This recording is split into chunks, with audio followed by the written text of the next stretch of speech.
Live from Hallandale Beach, it's Holistic Strides.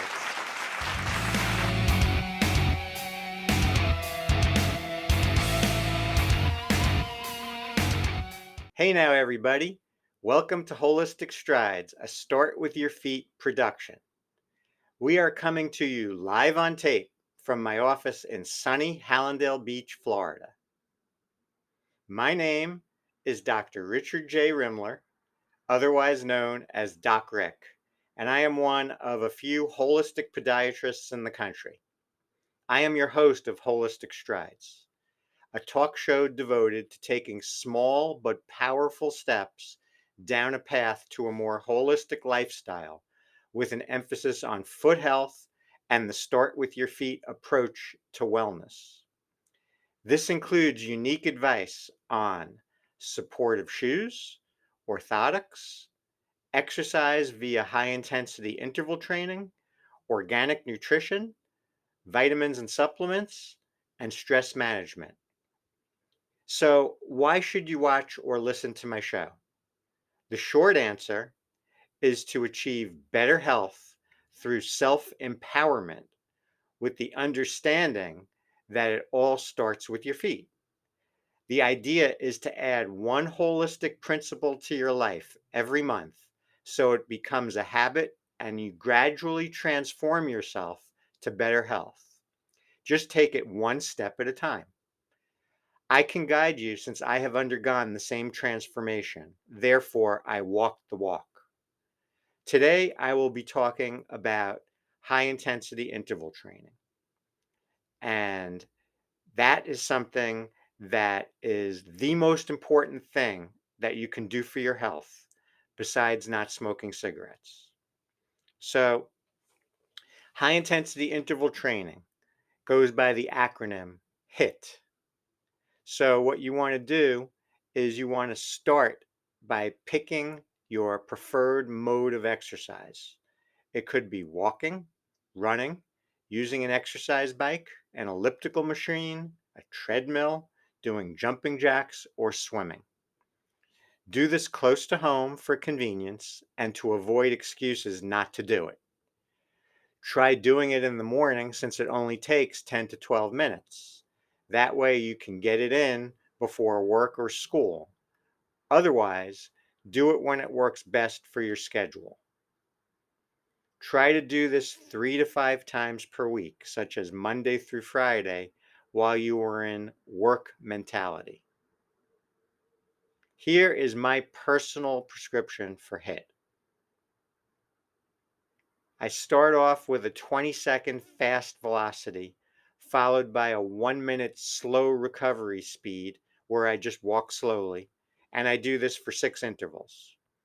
In my case, I go out to the street in front of my house, in pitch darkness usually, and I sprint for 20 seconds. Then, after the recovery portion of roughly a minute where I slow walk, I reverse my direction and sprint for 20 seconds once again for the next interval. After doing 6 intervals at 20 seconds fast speed, I then switch to a 15-second fast velocity, followed by the same 1-minute slow recovery, and I do this for 3 more intervals. So, guess what? You are now done and ready to shower. The take home point is that the final 3 intervals must be done at a faster speed to reap the benefits, which are substantial. The benefits include strengthening your lungs and heart, aiding in weight loss by inducing a 12-hour fat afterburn, reducing Alzheimer's risk via enhanced body oxygenation, and most notably, being anti-aging. Think of it as your own personal stem cell treatment given to you by yourself. I have been personally doing this technique since I first heard about it when I was age 50, and can honestly tell you that this is one of the main reasons for my continued good health into my 60s. By the way, you can access a free ebook download about HIIT, including my prescription, by going to my website, startwithyourfeet.com. You will then find it in the blog section.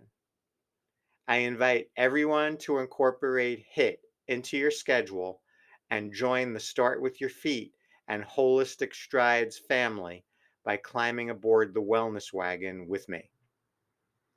So, now let's get into today's topic, which is also HIIT. So, I'm going to go into a little bit more detail on high intensity interval training. So, basically, it is considered an anaerobic workout. So, what I mean by that is a typical aerobic workout does not become beneficial until you reach the 25-minute mark. So, that is at that point, you have to be going 25 minutes. And then at that point, you're starting to burn some fat. This is actually considered an anaerobic workout because it's less than 25 minutes. In my case, it's usually about 10 to 12 minutes, and then you're done. So you're actually getting more bang for the buck.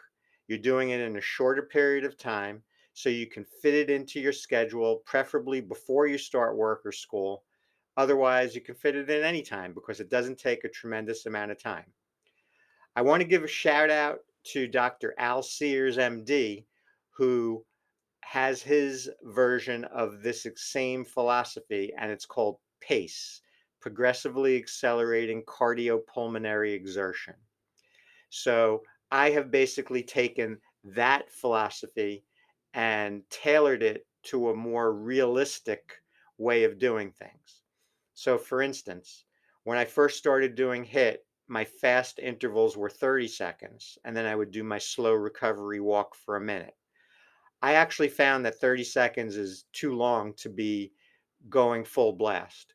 And so I'm in pretty good shape. And so I basically said to myself, if I can't do the 30 seconds comfortably, then other patients and people who are not as physically fit will definitely not be able to do that. So I started to shorten the time. And so I ended up coming up with my own prescription, which is 6 intervals of 20-second at fast speed, followed by 3 at 15 seconds, but taking Dr. Sears' recommendation of going faster at the end of your workout. Thereby, you are building your body up and not wearing your body down. So, you want to pick your mode of exercise. It's whatever you like to do, whether it's on the street, walking, running, using an elliptical machine, an exercise bike, doing jumping jacks, doing swimming. For an older patient that doesn't have access to a gym or can't really get out too well, you can even buy a floor pedal that you sit on a regular chair and you put your feet in the pedal, and it's like you're pedaling a bike. So there are tons of ways to do this very easily, not too expensive. You don't have to join a gym to do this. At the very least, you can even do it just walking outside, just a fast walk to a slow walk. You can then progress to a jog to a slow walk, and then ultimately a sprint to a slow walk. And if you can do that, the faster the speed differential, the more uh, benefits you're going to get in your workout. So it's also key to do this close to home so that you don't procrastinate having to go out of your way to get this into your schedule. So anything in your house, outside your house, close to your house, without having to drive there, to me is important. I also like to do it in the morning so that you can get that in the bank before you start your day. So what it's going to do for you, it's going to energize you, but it's also going to give the endorphin release, which is the runner's high, and it's going to calm you down also, and an effective stress management technique by doing this also. So it's an exercise and it does benefits with your exercise side of things, but it's also a stress management technique where it actually calms you down by the end because of the endorphin release. So you want to try doing this about 3 to 5 times a week, uh, roughly Monday through Friday. Personally, I do it during the week, and then I take the weekends to go to the gym to do my weight training, which I do twice a week. I do it on Friday and Sunday with a day of rest in between. I'll talk about that a little later. So, You want to make the going back to the high intensity interval, you want to make it realistic. So that's why my fast time to start is only 20 seconds rather than 30 or a minute. I've seen recommendations where you're going fast for a minute or 2 minutes, and to me, that's very unrealistic. So you want to make it realistic. And if you can't do the 20 seconds, you can certainly drop it down to 15 seconds as your fast speed to start and then end on 10 seconds where you're going faster. So that's, you can tweak it as much as you want. Just realize that you want to have the total time of your fast speed at 2 minutes. So you want to add up your 20-second fast ones and your 15-second fast ones, add them up and make sure it's 2 minutes. Because there have been studies done where if you get that 2 minutes in of fast, that's all you need to have the major physiologic beneficial effects for your body. So also the take home point for this technique is going faster at the end. So you go at a shorter time period, going from 20 to 15 seconds, but you must do them faster. And that way you're going to be building your body up. That's the key. And then let's say you have some time on your hands and you want to keep exercising. So that's fine. Do your HIIT to start your exercise, takes about 10, 12 minutes. Then let's say it's a beautiful day, you have some time on your hands. Then at that point, if you want to keep exercising, my recommendation is to go for a brisk walk the rest of the time. So a walk to me is better than a run long distance because it's easier on your body. You're going to have less chance of overuse injuries, and you're not going to be wearing down your body that long distance running can do. So I think that that is the way to go. And it's going to be easier on your joints, on your body, fewer chance of overuse injury, and you're going to be in a better situation by walking rather than running. So the example that I give is by looking in the Olympics at the marathon runners versus the sprinters. The marathon runners, to me, don't look healthy. They look emaciated a lot of times.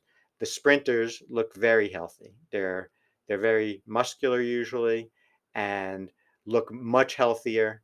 And to me, I want to be a sprinter rather than a marathon runner. Needless to say, the marathon running actually does wear down your body. It actually makes your heart less efficient, believe it or not. So, what are the benefits of HIIT? They are many. So the first thing, because it's a short period of time, it's going to cut down on your overuse injuries. Then it also acts as a natural anti-inflammatory because the change in speed is going to oxygenate your body better. When you oxygenate your body, that has an anti-inflammatory effects. It's also going to de-stress you mentally with the endorphin release, which energizes and calms yourself and gives a sense of zen. You're also going to improve your lung capacity, which is one of the big indicators for longevity. You're going to increase the strength of your heart and make it more efficient. You're going to aid in weight loss because you don't burn fat during the workout. You're going to go to a 12-hour afterburn.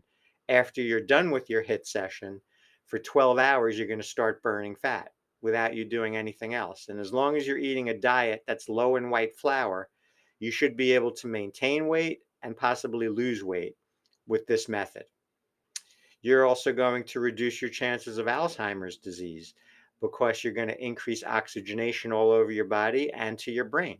So oxygen is going to be a great factor in reducing uh, physical problems to your body. So if you oxygenate, you're going to help things. You're going to reduce overuse injuries because you're not going for a very long period of time. So someone that runs many, many miles every week is inevitably going to get an overuse injury. They're going to something with their foot, with their ankle, with their knee, with their hip, with their back. It's going to happen. So that's why I keep it short and sweet, cut down your overuse injuries. And then a nice thing to top it all off is the fact that this method keeps your telomeres long, which are the caps at the end of your chromosomes, and that is going to be anti-aging. So if you keep your chromosomes long, you're going to have an anti-aging effect, and therefore you're going to have less problems with your health as you get older. So try to incorporate this exercise into your daily routine. As I said, try to do it as soon as you can start to do it. And it doesn't take much to start out. You can do it, of course, on land, and for that I just recommend a good pair of shoes and a pair of Doc Ricks orthotics. If you do it in the pool, obviously you don't want to wear your orthotics, but you can do it just by whatever stroke you're doing at a fast rate for 20 seconds, let's say. And then after that, very, very slow stroke, or treading water, or holding on to the side of the pool. Just rest up for a minute and then do it again to the other side of the pool. So you can do it at all sorts of methods. You can do it with uh, machinery. You can do it on land, however you want to do it. The bottom line is that it's a very inexpensive way to improve your health. So I invite everybody to start doing HIIT and start improving your health in a big way in a very small portion of your time. You will reap the benefits tremendously by doing that. So also, I want to mention two other components of exercise. Of course, there's weight training, which is super important as it relates to building up the strength of your muscles all over your body, which is going to reduce arthritis pain. It's going to reduce aches and pains throughout your body if your muscles are strong. As you get older, you're going to lose muscle mass, so you want to counteract that by weight training. You can go to the gym for that. First time you go, I would recommend using a personal trainer to learn how to use the equipment.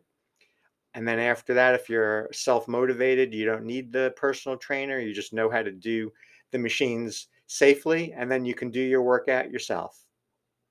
I do a full body workout twice a week with a day off in between for recovery. So you can also do a lot of things at home, even if you don't belong to a gym, by making use of your body weight. You can use resistance bands. You can do even just your own body doing planks and push-ups and lunges and squats.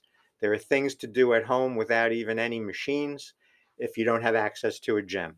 So that's super important. Besides the high intensity interval training, which we're going to call our aerobic workout, which is actually an anaerobic workout. You have your strength, your weight training, which is the second component, and then the third component is going to be stretching. So stretching mainly every day you want to be stretching, and the main stretches that you want to do are for your Achilles tendon, which I recommend doing a wall push up for that, and try to do that every day, where you stand an arm's length from the wall, put your legs in front of each other. You come into the wall and you hold that pose. You make sure your back heel is planted flat on the ground when you come into the wall. So you might have to keep that back foot and heel closer to the wall initially. Once you hold that pose for about 20 seconds, you switch feet and then you put the other foot as the back foot. Hold that one for 20 seconds. So that's going to stretch your Achilles, which inevitably gets shorter as time goes on. When the Achilles gets shorter, it causes all sorts of foot and leg problems. It also accelerates flat feet. So you want to make sure that Achilles is kept in a stretched position, especially for ladies that are wearing high-heeled shoes. That's going to shorten the Achilles. It's going to make it less comfortable to walk on a flat surface, and you're also going to increase your potential for injuries to the Achilles itself, let alone the foot. So you want to make sure you're doing your wall push-ups, your Achilles tendon stretching every day. I personally do it in the shower. And the other thing to do is a lower back stretch, which, as you get older, of course, lower back injuries are the number one reason for disability claims and absence from work is lower back. So you want to make sure you are stretching and strengthening your lower back, and there are many different ways to do it simply. Uh, the ones that I do, I lie on my ottoman and I do a Superman pose and I pull up and I hold that pose for 20 seconds, and I'm strengthening my back, and then I go into a sitting position and pull my legs up to my body, and that's going to be a stretch of the back. You want to try to do that every day. I also do a wall climbing exercise that gets my upper back in the shower, where I put my hands behind my head and I take my elbows and I climb the wall and I hold that pose for 20 seconds, and that's going to stretch the whole back also, most notably the upper back. So you want to be doing that every day, doing your stretch, doing your strengthening to the back. You want to stretch your calves every day. And then you want to be trying to do your HIIT 5 days a week, let's say. So if you're doing all that, you're getting all the different categories of exercise in, and you are going to be helping yourself, self-empowering yourself to good health and fewer chances of being overweight. And with that comes less chance of chronic disease, such as diabetes, heart trouble, high cholesterol, metabolic syndrome. All of these things play a role as you're starting to gain weight. So you're going to try to be in a ideal weight for your height, for your body type. And by the way, the BMI number that people talk about is very inaccurate. Don't go by that.